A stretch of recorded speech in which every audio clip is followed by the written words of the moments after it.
Ladies and gentlemen, welcome to the November 27th edition of the Hughes Sports Podcast. I am your host, Jake Hughes, alongside the old man. Old man, how the hell are you doing today? I am doing not bad at all. How can you be bad when you're sitting at, November 27th in Calgary and there's no snow on the ground? And it doesn't look like there's going to be any snow in the foreseeable future, so we might get into December before we get our big drop of snow here. I won't mind that. I won't mind that at all. No, not at all. But we have a whole bunch to talk about this week, and I'm super excited because we have on the air live with us today. He is the host of a Rink-Wide Vancouver. He's a senior writer for the Canucks Army. His name is Jeff Paterson. Jeff, welcome to the show. Hi, and I can report there's no snow on the ground here in my home office either. So we've all got that in common tonight. which is not usual. I have lots of family from Vancouver, and they constantly are calling me, giving me a hard time when it snows here. So it's nice that I can walk outside in a t-shirt today. Well, Jeff, again, I want to thank you so much for taking the time to jump on the show with us because, like I was saying off the air, you have the insights that we don't have and the knowledge. One of the first things I want to talk to you about, Jeff, is the season so far, 14-7-1 through 22 games. What has been your biggest takeaway of the season so far? The team has exceeded just about every expectation imaginable. Should be a 15th win. That's still, I think, tough for a lot of them to take. Falling to San Jose on Saturday night, and there were reasons for it with the compressed schedule and travel and everything else. But as Rick Tocchet pointed out after the game, those are just excuses that he wants no part of. And I like the fact that he continues to raise the bar for this group. It's been too low for far too long, and obviously the last decade has been a dark one when it comes to team success. And so to see the start that they got off to, the opening night to win against the Oilers, and then to sort of follow that up, I mean, are they as good as they were through 16 games when they were 12-3-1? No, they've hit a little bit of a rut here. But they've built themselves this nice cushion. Wins in October do mean as much as wins in March and April. And so the last couple of seasons, they've been playing catch up and they've been in that chase pack. And it's nice to see for them that they are among the teams that are pushing the pace, and we'll see if they can keep it up. And, I can just tell you that the vibe around the group, like when I think of this core group of Quinn Hughes and Elias Pettersson and Brock Besser and JT Miller and Thatcher Demko, there hasn't been a lot of winning. The bubble seems like a distant memory, and even that was such a bizarre situation. Playoff hockey in the summer in a neutral site with no fans in the stands. I think all these guys are craving the opportunity to play high stakes hockey, and so the game in Colorado last week, had a little bit of significance to it. They came up short there, but a good measuring stick. They get the Stanley Cup champs for the first time here on Thursday night. I think everybody's looking forward to seeing Vegas come to Vancouver. So, my immediate takeaways are individually, when you look at like that one night that the three of them were leading the NHL in scoring, like, come on, get a screen grab of that and frame it, because that kind of stuff just doesn't happen. And I suppose on a little more micro level, just individually, Quinn Hughes and the way that he's taken on the leadership role, the captaincy, how invested he is, how he has leveled up. And, he had 76 points last year. I wasn't sure that there was another level. I thought if they could get 10 years of Quinn Hughes at that level, it would be incredible. But he has taken his game to new heights, and it's just been incredible to have a front row seat night in and night out of the way that he's performing. Well, and it feels like in Vancouver, we've always seen that level of Quinn Hughes where it's like like you were saying last year, we've thought that was kind of the roof of where he's hit. And this year, given the captaincy, and it feels like he's really taken that captaincy with a badge of honor and being like, all right, it's up to me to really keep pushing the team and keep going forward and moving forward. And do you think there was talk about that last year with him?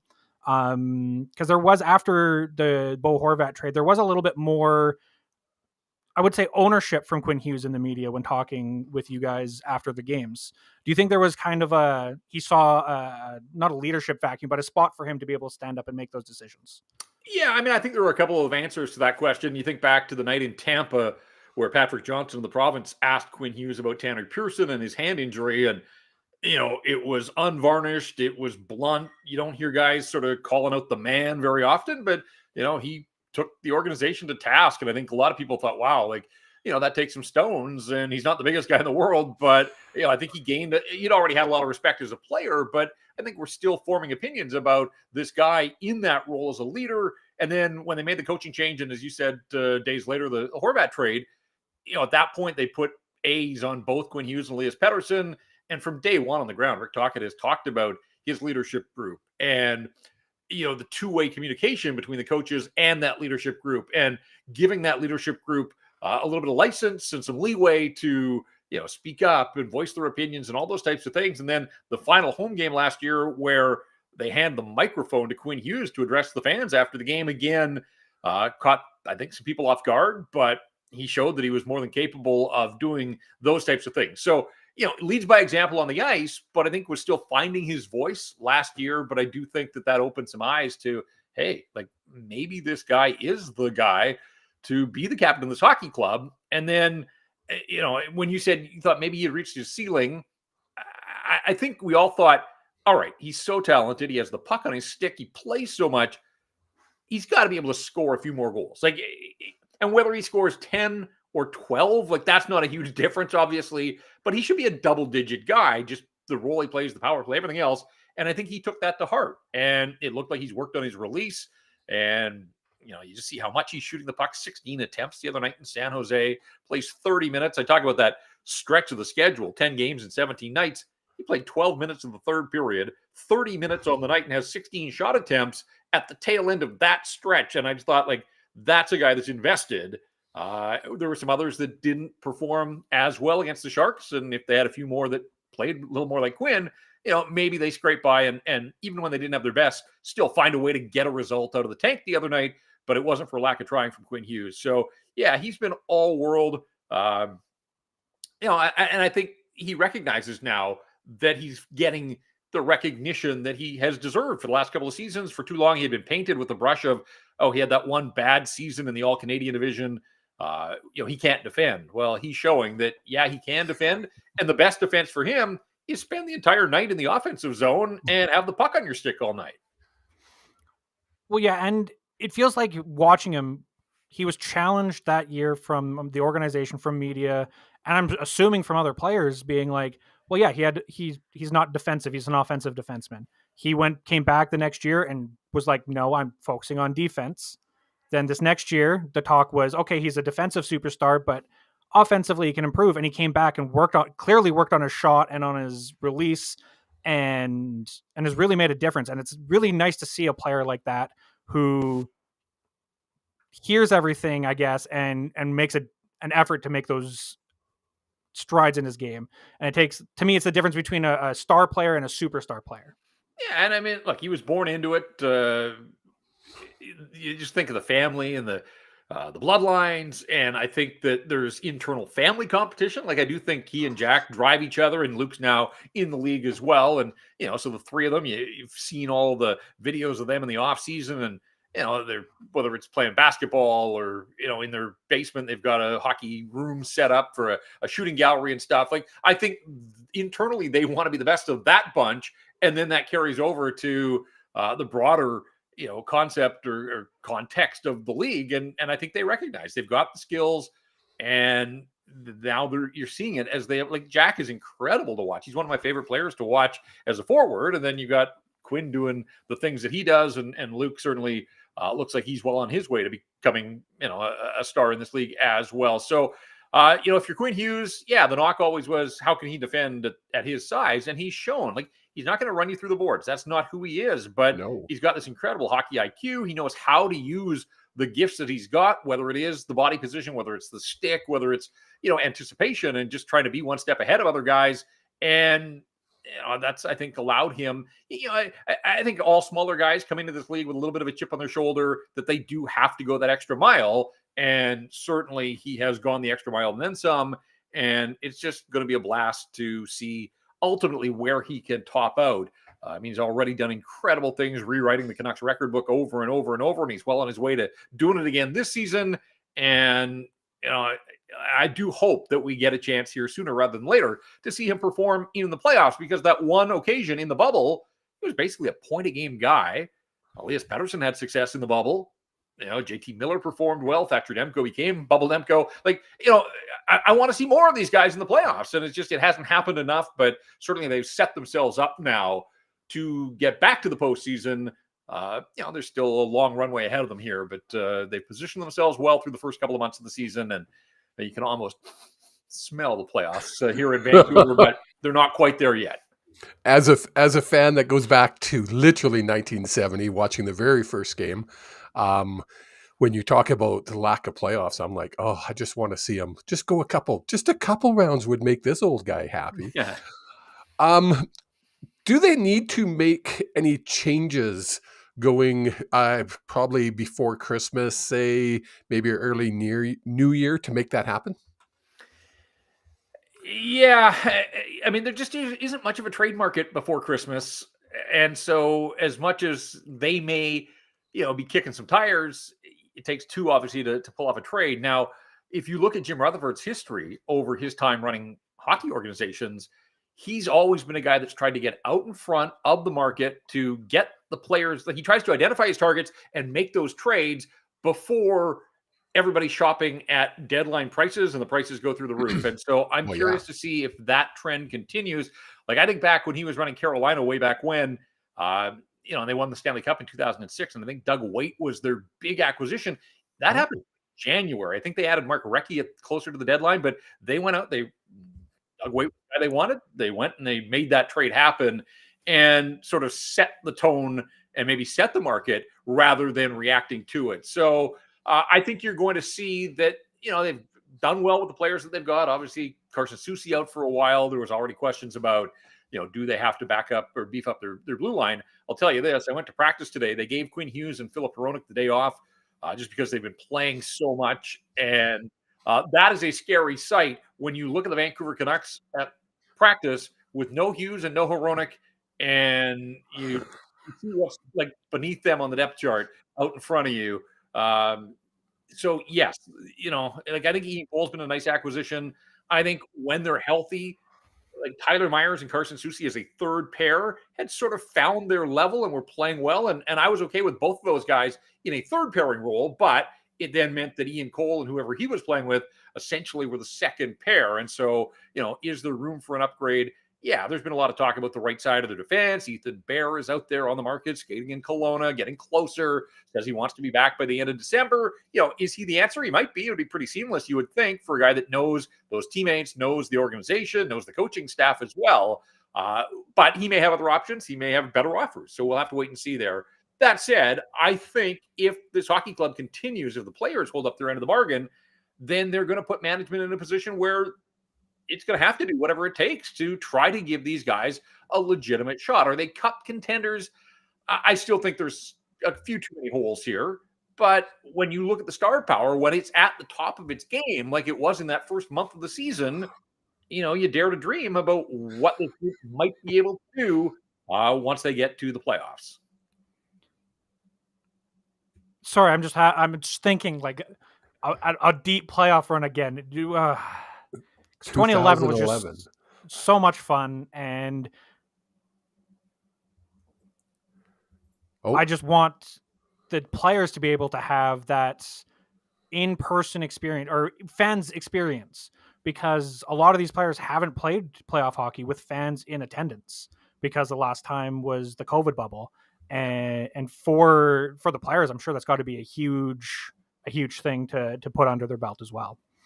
Yeah, think about it. You've made it to the NHL. You're playing on the highest stage possible, but then there's this whole nother level that is the Stanley Cup playoffs. And that bubble experience, while there was some intensity in the games, part of the playoffs is going into rival teams' buildings and just shoving it to them and their fans, and fans getting on you. And, that's adversity, but it also can fuel you. And that was all missing. And so, again, Hughes and Paterson and Besser and Demko, they don't have any sort of baseline. I'm sure they've all played playoff hockey at other levels, but not the Stanley Cup playoffs, and not with full buildings and the intensity and the stakes getting higher the deeper you go, and all the overtime, double overtime, all the things that come along with playoff hockey. And so, I'm like you. I kind of catch myself at times daydreaming a little bit because there's still 60 games to go. It's a long way, but man, there hasn't been a playoff game at Rogers Arena in Vancouver since the spring of 2015. Bo Horvat's rookie season. Wow. Yeah, it's just, I've been there every step of the way. I know the reasons for it, but I still find myself sometimes just shaking my head thinking, like, a decade without a playoff home date. Like, come on. The fans here it's so overdue. So, we talk about it from a player perspective, but from the fans too. That's the payoff to having good teams is, you get to see them compete ultimately in the Stanley Cup playoffs. Now, you're at every game, and you mentioned the fans. Going back to, you mentioned it, 2011 when they went for the long run and how exciting it was for the fans. Are you feeling that excitement come back to the arena again?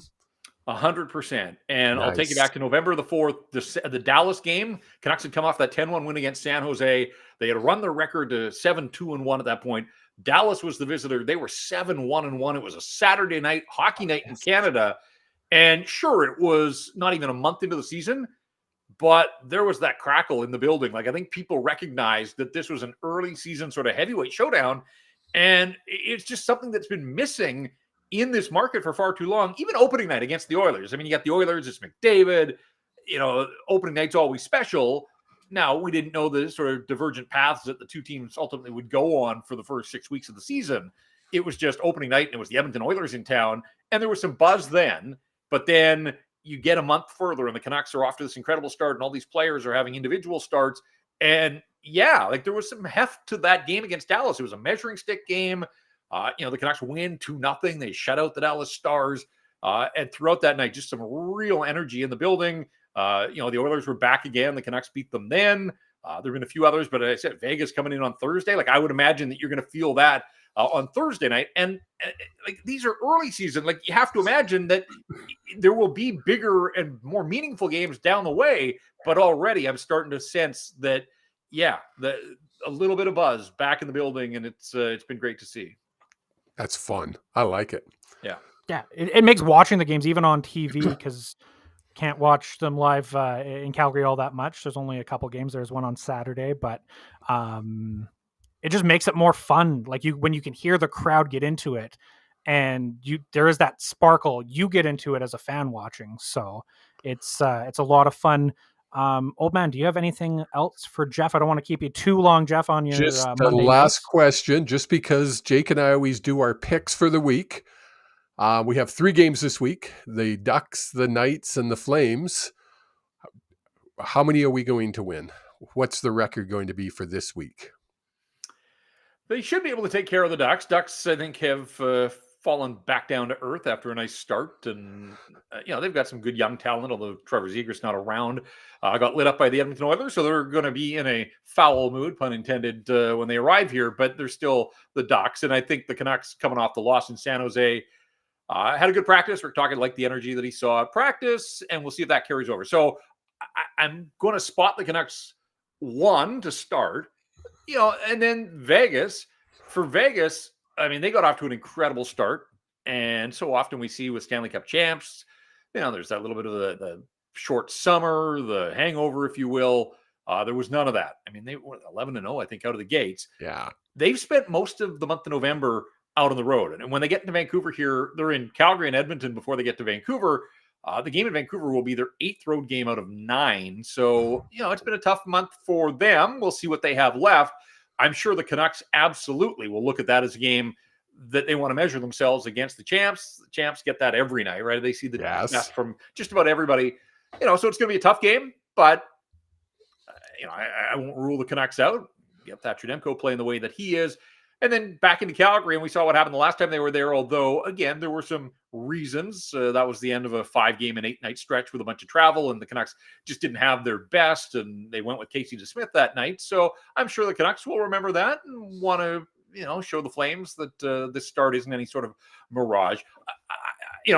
I don't have a crystal ball, but I would say there's certainly, if they can win 2, if they can win 2 out of 3, then I think you call that a pretty good week, especially the fact that they've lost 4 of their last 6. So we won't. I won't expect them to run the table every week, but I can see realistically them getting 4 of the 6 points that are up for grabs here this week. If we could do that every week, we'd have big smiles on our faces. Yeah, 2 wins out of every 3 would get them where they want to go without a question. That math Excellent. Well, adds thank up. you. Thank you so much, Jeff. Like I said, it means a lot for you to jump on the show. If you do want to listen to Jeff Paterson, he is the host of Rinkwide Vancouver. He also writes for Canucks Army, as well as you can see behind him there is a regular contributor on Sekeres and Price. And follow him at Paterson Jeff on X or Twitter, whatever you want to call it. He's always out there dropping news, giving updates from practice, and a lot of my news source comes from you, Jeff. So I appreciate it. Well, it's fun, guys. Keep doing what you guys do. I think it's terrific that fans have the level of investment and just the buy-in. And as I said, I know you guys aren't alone. That the hardcores are always going to be there, but I really do sense that casual fans are sort of wading back into the mix. Oh, here, yeah. And we'll see if they get the payoff that they're looking for at season's end. But fun talking to you guys, and happy to join you. Thanks, Awesome. Jeff. Thank you so much, really Jeff. appreciate it. All right, guys. Thanks. Perfect. Again, that was Jeff Paterson, host of Rinkwide Vancouver, senior writer for Canucks Army, and on Twitter at Paterson Jeff. What a great chat. Again, I That was appreciate awesome. all the time, because the insights Jeff has is just fantastically deep in comparison to what we get Oh, for out sure. here Eh? in Calgary. So Yes, it was good. I really the knowledge that he has, because he's with the team every day, like day in and day out. Even though he might not be traveling with the team anymore, he's still in constant contact with the players and the coaches and the management. And it's awesome that these guys take it. Just I get goosebumps when these guys take time to come on a show like ours. We don't have a huge base, but they're helping us build that. And I think it's really, really cool. So thanks again, Jeff. And again, if you are listening live right now on YouTube, hit that little like button, hit the subscribe button. I didn't tell the old man this, but we had a semi-viral short go out this week. So if you are tuning in from the short, thank you, welcome. We're going to be hopefully putting out a lot more of that short form content coming forward, because it's a lot of fun. And we got a new program to do it with, and it's a lot of fun. It is. It really is. It is. Hold it. Time out. Don't you try to just jump ahead. All right. What's this short? I was never told about a short. I was never told about a short. I was never told it went viral. You just keep me in the dark. I feel like a giant mushroom. That's what I do. Keep you in the dark and feed you. What was the short about?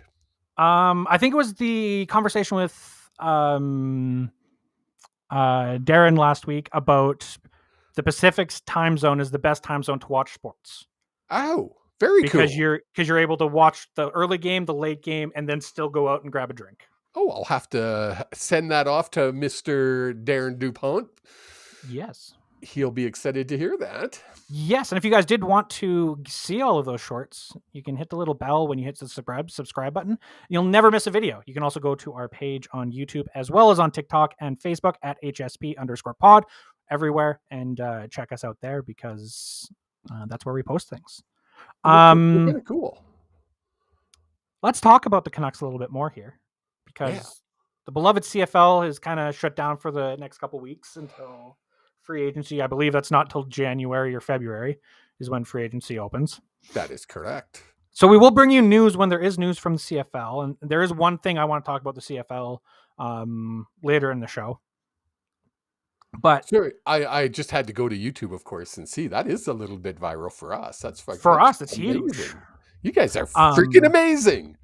The Canucks, something we didn't get into because I didn't want to derail the conversation with Jeff, because we were on such a great wavelength, is Kuzmenko being benched back-to-back games. Oh, we didn't get into that. I would have loved to hear his thoughts on that. I do know you can hear his thoughts on it. They did talk about it. I'm sure. I believe on yesterday. My brain is not working. Today's Sekeres and Price. I believe it was talked about. Was it?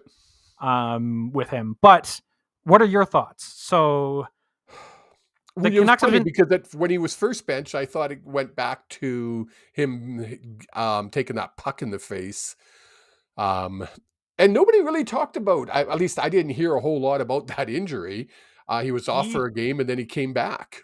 he was apparently after that injury, he took the puck a wicked one-timer from JT Miller to the face, didn't lose any teeth, Oh, was smiling with the guys back at the end of the game. And the yeah. reason he was held out of the game was because they wanted to check for head injuries for concussions. Oh, okay. So that's the only reason. And flying when you have a concussion is really bad for you. So they're flying out like the next day, and they didn't want him to fly, so just a double check. But everything else has been perfectly fine. What really stood out to me in this, him sitting out, is the fact that Tocchet said he skated with Kuzmenko privately and they worked on things.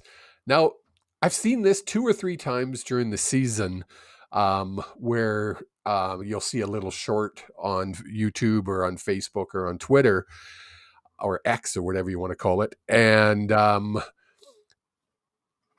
you've got Tocchet out there at the end of the practice, the beginning of the practice, one-on-one with a particular player, and they're working on one skill. And I was like, I don't know if other coaches do that. Now they might, and I've never noticed it before. I think the big thing is that Tocchet, and it's something I'd love to talk about with Jeff Paterson another time, that if he is able to come on the show, is he's very open and honest about things, especially to the media, and isn't afraid to go out there. He's not going to take someone into a private area to teach them something. He's going to do it on the ice right away, because I think it goes back to him being a player, and that's how he wanted, like, that's how he learned how to do things. So to him, it's just like, yeah, like he's won a Stanley Cup. He's won one as a player, 2 as a coach. He knows what he's doing. Well, yeah, exactly. Right. But it's not just that. It's also the way Tocchet and the coaching staff talk about things with players. Like when Höglander was dealing with some stuff, and they asked media, I can't remember who it was in the media, asked Tocchet about it. And Tocchet was like, yeah, like he's meeting with the Sedins every day to watch film and get advice, and then implement that stuff in practice. Yeah. Right. And it's like, it's little things like that where you have the Sedins, you have Adam Foote, you have Rick Tocchet go through and say, this is what you're doing wrong. And it's not, oh, I just know better because I'm the coach. I'm saying this because this is how you win a cup. And I've been there and I've done that. Exactly. Right. And I'm sure these guys, they're probably too young to even remember Rick Tocchet playing. I don't remember Rick Tocchet playing. Right. I was gonna say they probably remember him playing, but I'm like, probably not. But they know who he is. They know that this guy isn't just a coach. No, exactly. Right. So, I mean, the reason it really depend on what happens when Kuzmenko comes back now. He will be back in the lineup tomorrow, as per Rick Tocchet. Through 19 games, 14 points. In comparison, last year, 74 points in 81 games in his rookie season in the NHL. Yeah. Obviously, Tocchet saw something he wasn't happy with, and we all know Tocchet's not going to play nice. Well, and the big thing, I mean, something that we've talked about. Oh, the Canucks are on a bit of a slide. Yeah, bit of a slide. In the last 10 games, we've gone 5-5. We've gone 500 through this bit of a slide. Which last year, if we could play 500, we were jumping up and down. But that's the difference, is that whether it be Tocchet, management, the players, they've now set the bar that we're a playoff team, and we're not just a playoff team. We're going in to compete. Exactly. And they're following it up by the actions, right? So it'll be interesting to see what the difference is with Kuzmenko coming into the game next day, tomorrow, next game. Oh yeah, I'm looking forward to it. Actually, I'm more looking forward to that. Stop laughing. I'm more looking forward to the Vegas game. I think the Vegas game is going to be one of those games where I'm going to be prepping all day for the Vegas game, because I'm going to have to like sit back and really take it easy for the day so I can actually enjoy the game. Well, and for those who don't know, the old man deals with long COVID. So when he says he needs to relax, it's literally not like he needs to zen and do. Literally, I've seen him in a game, watching a game, like go to yell or something. Because again, we are irrational fans. We are diehards, and literally he'll go just reacting to the game.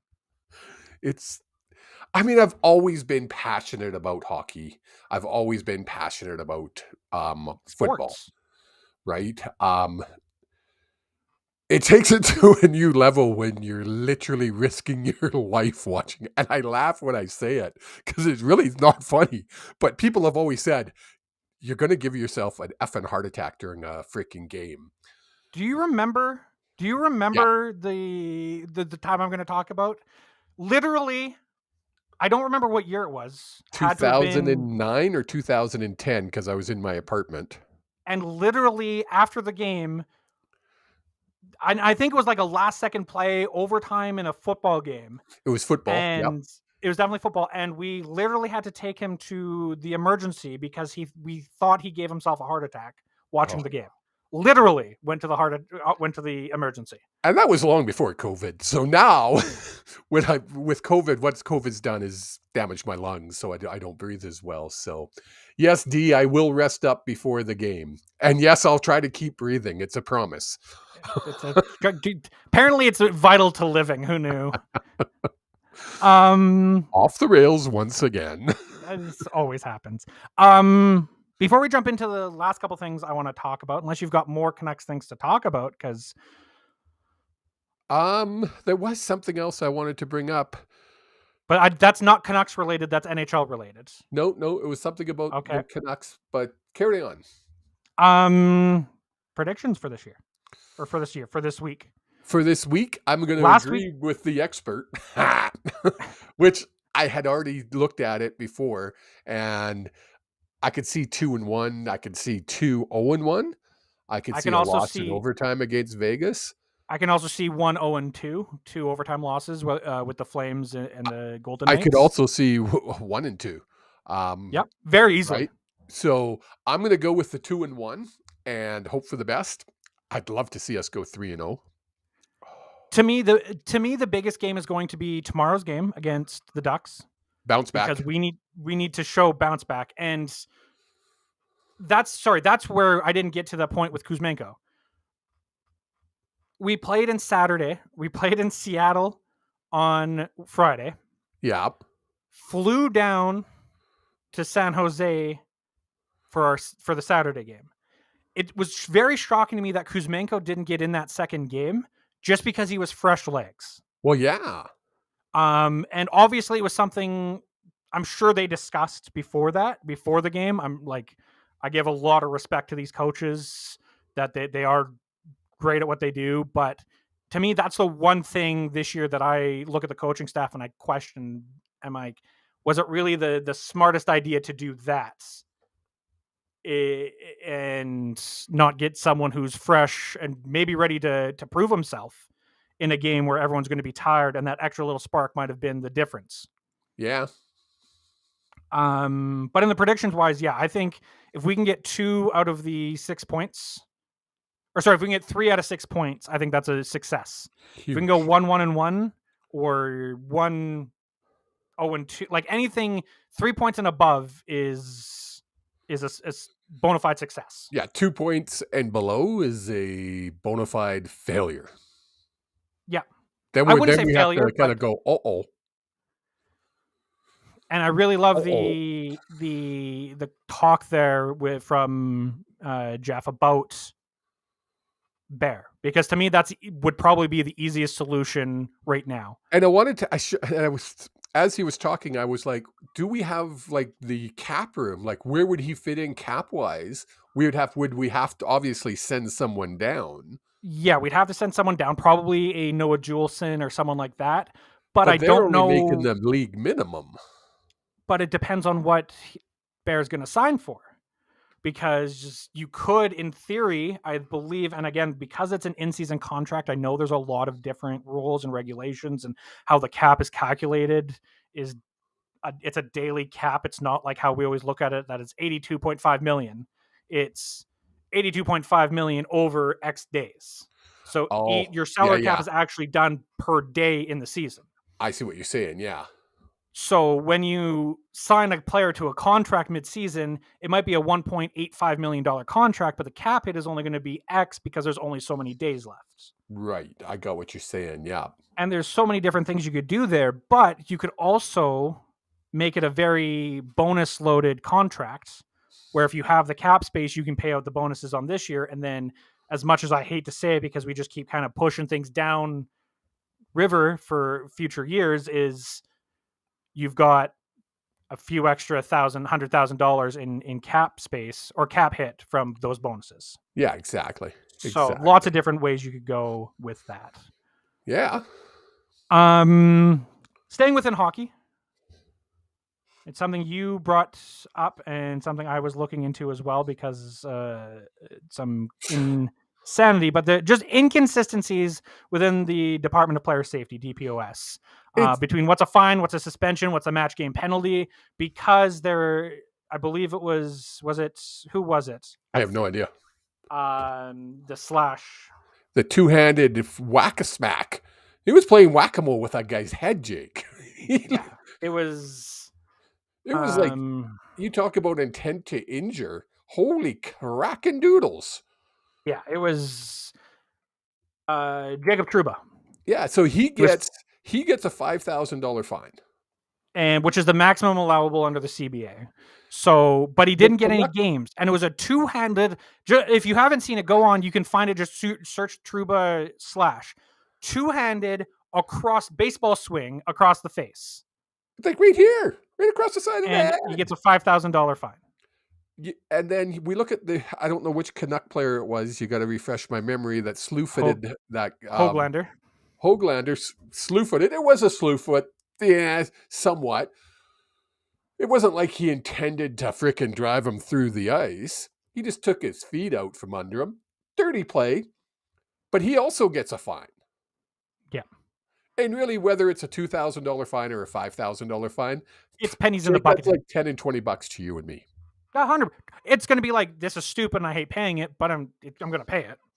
How can you justify that both of those acts deserve a fine and no game suspension? Yeah. Because I don't know what will require any game suspension anymore if that two-handed whack across the side of the head doesn't come out with at least 2 to 4 games. It's fucking ridiculous. Yeah. I watched it and I was like, oh, he's gone for a few games minimum. And then 2 days ago, so that would have been Saturday. Nope. $5,000 fine. Smoke another one, take another edible, drink another drink, because holy crap, the NHL's in freaking disarray as far as the DPOS goes.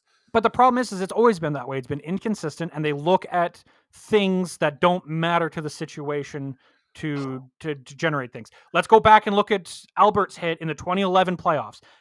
They suspended him based off of the injury, which, by the way, let's get started on that. They suspended him due to the injury that Horton took, and 2 days later, the guy was spinning around a giant flag.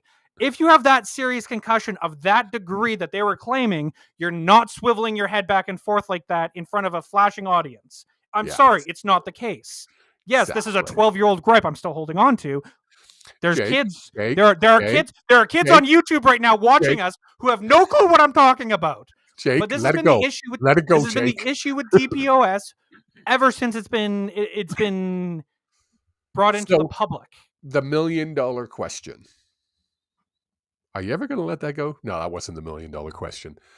What do they do to fix it? You start the next CBA is going to have a harsher wording on different penalties and fines. Because again, a $5,000 fine to someone making $8 million, who cares? Yeah. It's like I say, it's a $10 and a $20 fine to you and me. Right? Maybe $100. And if you're going to go big into this, player safety matters and we're like concussion protocols and all of this stuff, then it starts with the Department of Player Safety. Department of Player Safety. Yeah. It doesn't make sense. It never will. I don't know the answer how you fix it, but something's got to be done because a guy getting a two-handed whack-a-mack across the head deserves more than a $5,000 fine in this old man's view. I don't disagree. And that's the bottom line.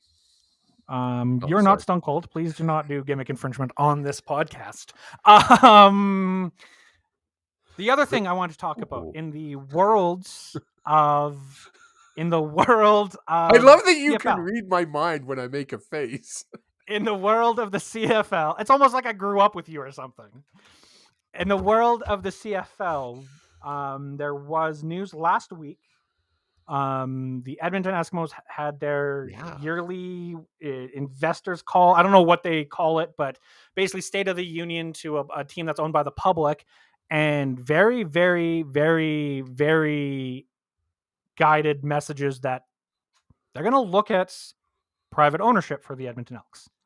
From what I am seeing and reading and watching and hearing, more so hearing from the grapevines, 2025 will, by this 2025 season, Edmonton will be a privately owned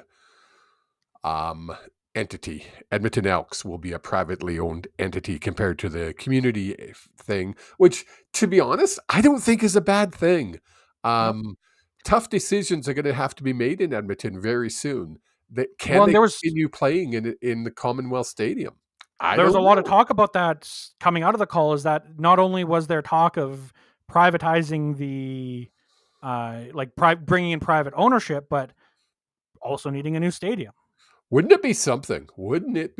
You and I went to the Commonwealth for the Grey Cup, as we mentioned in this program earlier, in 2018, and we were both blown away by it because we were like, "This, we can go to the bathroom. We don't have to stand in like 35,000 people deep, and we can actually go to the bathroom, come back, get a beer, and be in our seats during a halftime performance." Pretty amazing. Wouldn't it be something in Alberta if Edmonton comes out, gets new private ownership who says, "We're going to build you a new arena, a new stadium"? You think they're going to ask for the public for money? It wouldn't. It's going to be. I am keeping my eyes peeled. It's going to be an interesting offseason just for the CFL all the way around, just because of all the free agents and the movement that's going to happen as it happens every year. I think this year it's going to might be more, but it's going to be exciting for us as BC Lions fans, because of course we have the Grey Cup in BC this year. But it's going to be neat to see what happens in Saskatchewan. I hear they've narrowed it down to two coaching decisions. Well, I was reading just before we jumped on here that the Hamilton Tiger Cats offensive coordinator who was in the running is staying with Hamilton. Yes, so there's a guy out of Toronto, and I can't think of his name. Don't worry. I apologize to him because I had his name before I came on air. And they had our favorite joke ever. Shut up, Buck. Buck Pierce as could be the new coach. Apparently, he's one of the front runners. I don't blame him. Winnipeg. I don't blame him at all. Give him a shot, right? Like, you need new blood in the coaching pool constantly. And look at again, don't get me wrong, I'm sure Mike O'Shea has done a lot of what's made Buck Pierce successful, but Buck Pierce as the offensive coordinator still has a huge hand in making that team successful. And speaking of Winnipeg, Brady Oliveira, free agent.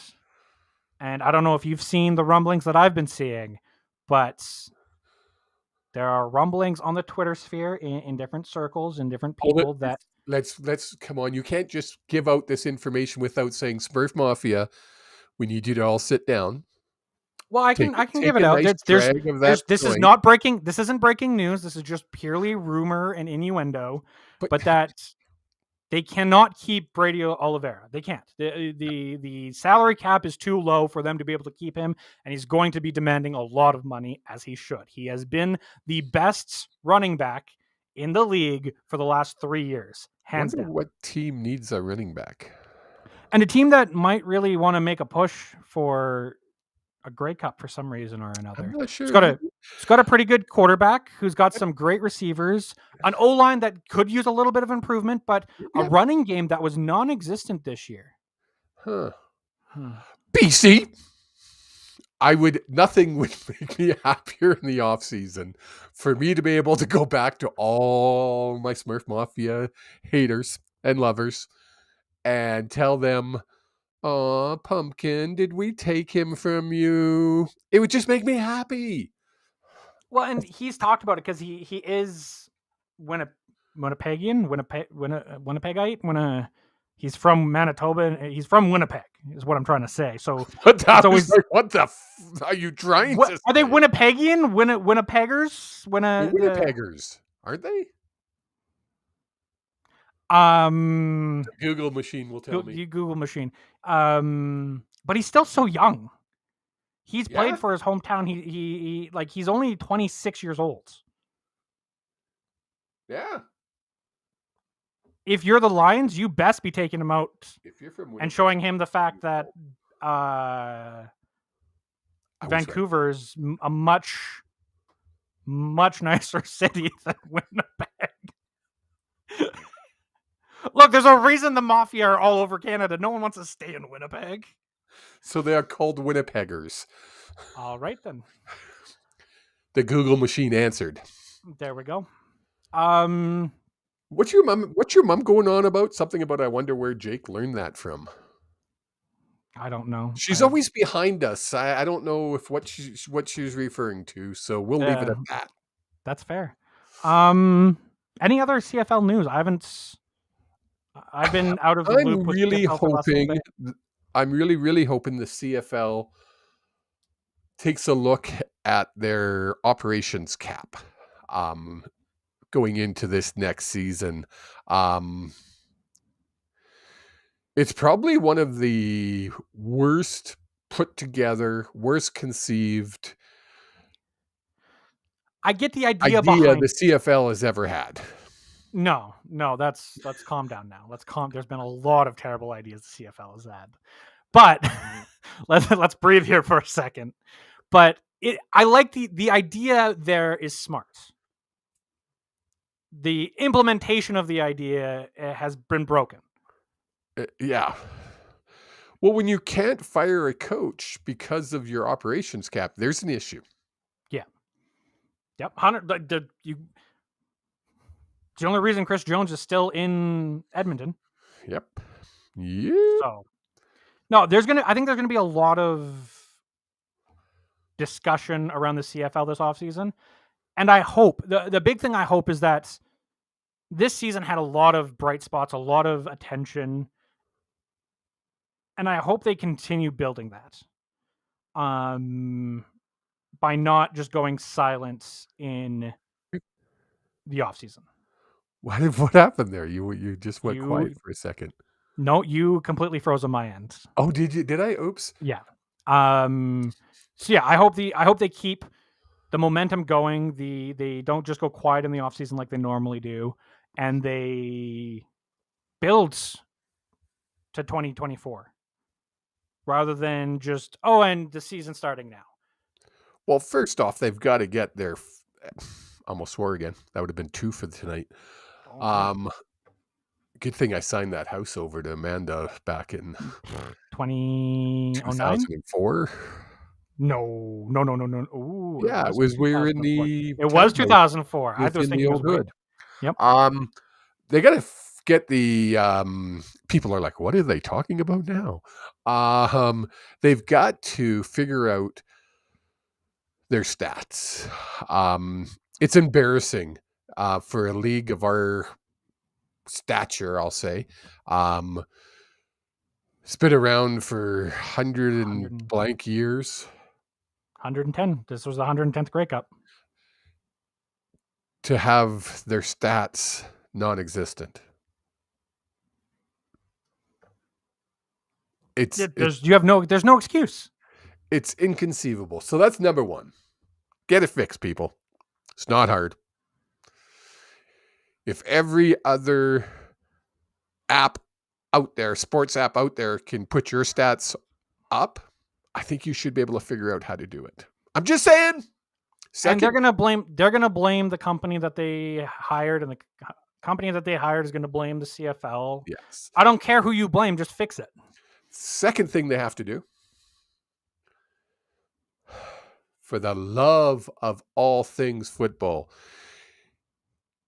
put the Atlantic football team to bed. Either yes or no. If I have to hear one more year of this garbage, I've been listening to it for 50 plus years, Jake. This isn't new. Now the last little bit, there's been more talk about Quebec City than there has been Atlantic Canada. Yeah. As in ownership groups came to Randy Ambrosie in the CFL, not the other way around. So. Yeah. And you know what? Quebec City could easily support a team. Why not get two? Why not do an expansion of two teams? You need to do an odd number of teams. You need to do an odd number of teams, whether that's one or three. You need to have a balanced goddamn East and West. It's not bloody rocket science. But then let's put two in the East. Oh, okay, that's great. Let's freaking unbalance it and no. Oh, that was the other news that came out since we talked last. I knew there was something else. Sorry, let's finish this. Let's finish this thought here first. Okay. So point 2 for you in the CFL was in the offseason was to either finally say, yes, it's happening. This is the year for Atlantic. The Schooners are not. Get it done. Yeah. Point three, .3. fix the operations cap. Yep. We talked about that already. Yeah, that's it. Yeah. 3 simple things. But TSN needs to do justice to this league. And I say justice because they've done so shit during the off seasons. Yes. And it's not like we talked about it last week with Darren, who was our guest. Thank you, Darren, last week, that they did a good job for Grey Cup. They had 10 plus hours over the weekends. But why can't you do an hour a week? An hour a month in the there's news happening. I don't know if you could do it. I don't know if you could. We couldn't talk an hour about the CFL and today we could, but give me an hour a week. Hell yeah, we could. Talking and where I can go and talk to experts and talk to the teams and talk to ownership and have insights. These insiders talk to people. True enough. Because there's a lot of trades going to be happening. There's going to be a lot of meetings going on right now. The NFL does it perfectly. I hate to be like the NFL is a media machine in comparison to anything else.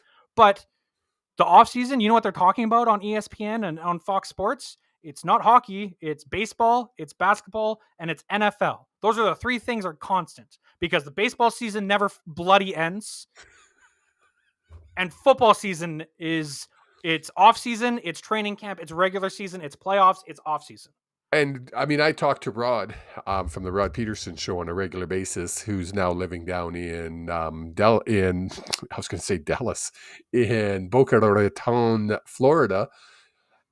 And he says, Kevin, it's insane when you can turn the TV on and it doesn't matter what time of day you have a show talking about the NFL.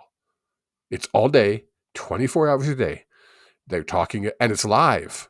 We don't even have that here we don't even have that here in Canada for hockey. No. But we have it for the NFL. Literally, you can turn on your TV at 2:00 in the afternoon, and on whether it be the NFL Network, whether it be Fox Sports if you get it, or TSN or Sportsnet, someone is live talking about football. Yes. But I mean, our sports stations in Canada compared to the sports stations in the States suck. Like, I looked at 5 stations the other day, and they all had Sports Center reruns for like 8 hours straight. 5 stations. Maybe it was 4. No, it's usually 5. TSN 1 through 5. It was Sports, one after another for 8 hours. So I'm like, what could possibly could they be talking about? So I turned it on. They repeat the same thing for an hour. It is. It's literally, I listened to it, and then I went and did watched another show and came back, and I thought, I'm going to see what this second hour is. It's the same as the first hour. Yeah, no. The third hour, same as the third hour. I used to fall asleep to it, where back before Jay and Dan blew up and then went their separate ways because Bell is a terrible organization. They literally, I would watch it, fall asleep to it, and I'd wake up and it would be the same repeat 8 hours later. There's so much more that could be done. Put our show on. Put the Rod Peterson show on. Put it on. We'll give it to you free. TSN. Call us. We'll give you 1 hour of free. Every week, you'll have 1 hour. We won't charge you. Put us on at 3 in the morning. I don't care. God is my witness. We will give you it. And we'll stop swearing. If that means we have to stop swearing and pause for commercial breaks, even in our live broadcast to Facebook, where we're like, and this is where a commercial would be, and stand there awkwardly for a second, I'll do that. I don't care. You would be on national TV. You know the reach that you have with something like that? You have 5 channels. 5 channels. And you know what you play? 4 of those channels, Sports Center. On the 5th channel, we're watching tennis reruns from 1902. Or pickleball. Okay, well, you know what? Pickleball. I'm hearing there's a pro pickleball. I believe it's entering the Olympics soon. Pickleball is the new thing, man. I was actually going to talk to you off screen about this, but I think we should start incorporating more pickleball into our show. Just because it's apparently it's the next big thing. We talk about the BC Lions. We talk about the CFL, and we talk about the Vancouver. That's what we agreed to. I'm not even allowed to talk about wrestling, you told me. Well, we throw in references here and there. That's all we need. A lot of people not happy tonight. Yeah. I'm kind of looking forward to it. I haven't looked forward to a Raw in a long, long time. Me too. And with that being said, I think we have run out of sports talk when it comes to the Vancouver Canucks, BC Lions, and the CFL. You can find us on Twitter, Facebook, Instagram, TikTok, at HSP_pod. You can find the old man on Twitter at Kev Hughes. No, Kevin Hughes 64. Wow, that was hard for me to get out of my head. Hughes 64. Kev Hughes 64. You need to change that. Change that. Fix it. That's your one task for this week. Change that. Either change it to the old at the old man at oldman_HSP. Change it to Give Valley channeling. Whatever you want to change it to. Just needs to change. It's a bad handle. You can find me. I am on Twitter at JStreams, JEH Streams. You'll also see me this week live on Twitter or on Twitch, YouTube, Kick. I'll be streaming on Tuesday and Wednesday this week, back to my normal stream schedule. And until next week, I will see you beautiful humans. Mwah, and goodbye.